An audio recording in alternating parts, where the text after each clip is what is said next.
So now that you have your little rubber stoppers on the bottom, and now, like I said, these are customizable, and so I've made the decision to have the ink pads on the bottom of my structure.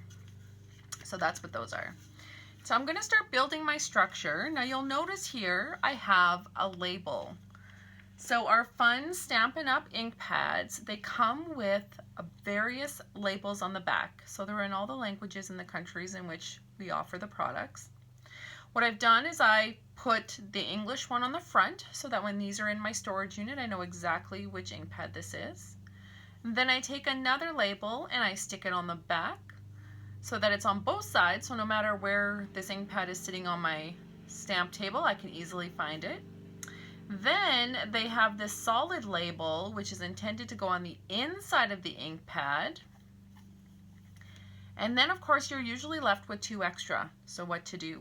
So I've taken one of the labels and I have put them on the front of the storage unit, the tray in which they go into. So when I pull this out, you can see the label. That is my tip for you to not waste all of those labels. Put them to great use to help you stay organized. So I think that that is a fabulous tip. So I'm going to start building my structure now. And so all of my ink pads, they all have the labels on them already. So I've already gone ahead and done that and just stuck the label on each one. So these are the ink colors from 2020-2022 that I'm setting up because I've already set up my new ink colors that are in the new catalog. In case you missed it, June 4th is my new catalog launch party, so you're going to want to be part of that. Make sure you join that group. So now that I have all of the ink pads set up, I want to add the blends. So the blend trays, they too come with 5 in a package, but because these are the ink colors and there's only 5 colors, I only need 2 trays to hold my blends that come with this collection.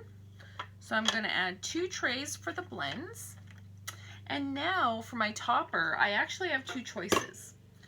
I can go with the storage topper, which is this little unit with about a 1-inch lip, and that allows you to hold things in there and they won't roll away or fall away. Or you can use the storage open tube. Actually, the open storage is what I'm using next.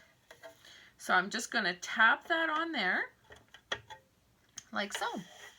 But again, I can use my topper or I can seal it off with the lid.